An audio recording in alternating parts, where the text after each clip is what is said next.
Previously on Life. Globalization has taken place, and it's good there's economic improvements in some parts of the world, but it has created greater disparity in some parts of the world. The disappointments are unluckily more than the positive signals. We have the huge increase in the gap between the rich and the poor. Globalization basically means that we're all living in each other's world.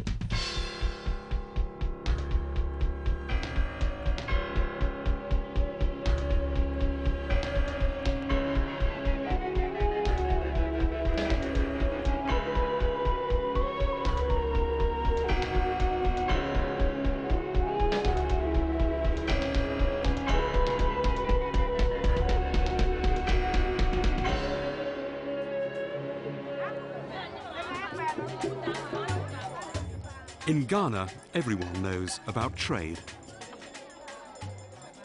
Everyone knows about markets. In a land of sunshine, everyone has something to sell.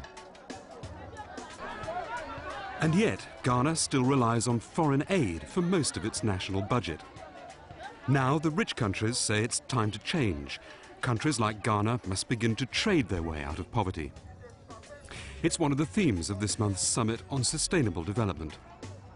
So in this edition of Life, we've come to Ghana to find out how easy trading in the world marketplace really is. Our guide, top Ghanaian trade expert, Augustine Odongo of FAGE. FAGE stands for Federation of Ghanaian Exporters. It's a member-based organization.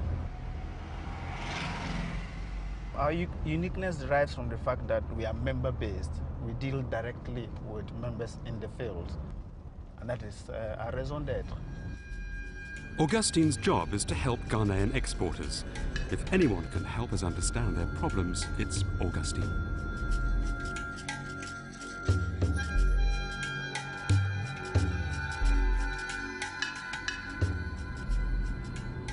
First stop, 5 hours north of Ghana's capital, Accra, one of Africa's biggest maize farms. We're going to a giraffe farms. This is one of the largest, if not the largest, maize farming setup in Ghana. The information that is available is that as a result of the import of maize, especially for the animal feed industry, poultry in particular, they have had to hold up some stocks which they cannot offload on the local market because they simply cannot compete with the price of imported maize. What I hope we'll be able to see is have a discussion with they themselves, the managers and the workers themselves, to see the full effect of this on them. Straight to the heart of the problem. Even this huge farm can't compete with maize from countries like the United States that subsidize their farmers. Some of the stocks in these silos are held for the National Reserve, but mostly they just can't sell it. Understand you have quite a stockpile of maize up there in the granary. At this time of the year, you should be offloading this grain to make room for new maize coming in. Really? So why are you still keeping this? We're not getting the market for it. Just because the government has allowed certain industries to import the maize, to put the foreign maize to the country. Now, what is the problem with foreign maize coming into the country? Does that create any problems for the local yes, producers? The imported ones are cheaper. The imported maize is cheaper? Yes.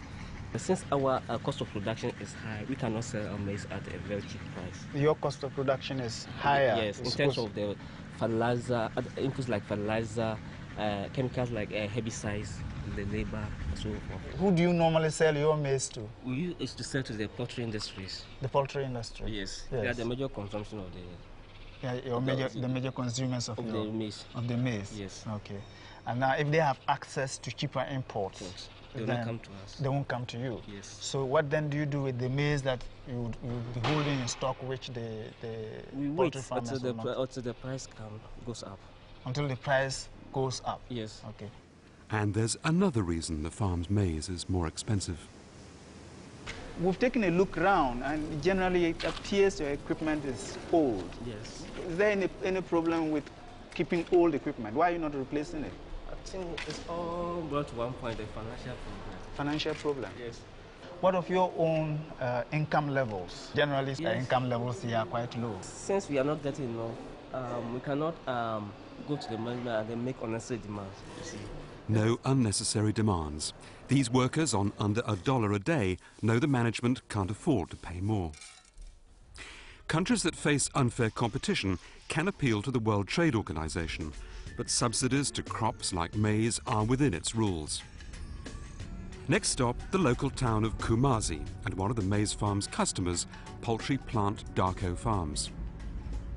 We're now going to Darko Farms. Darko Farms is one of the large poultry farms in Ghana.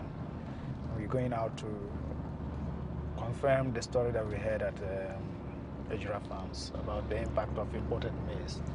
Because as Ejura Farms, people told us, Darko Farms are one of their major buyers. But the Ejura Farms people also explain that now they've stopped buying from them because they're buying the imported one, which is cheaper in terms of price. So we want to find out if this is true.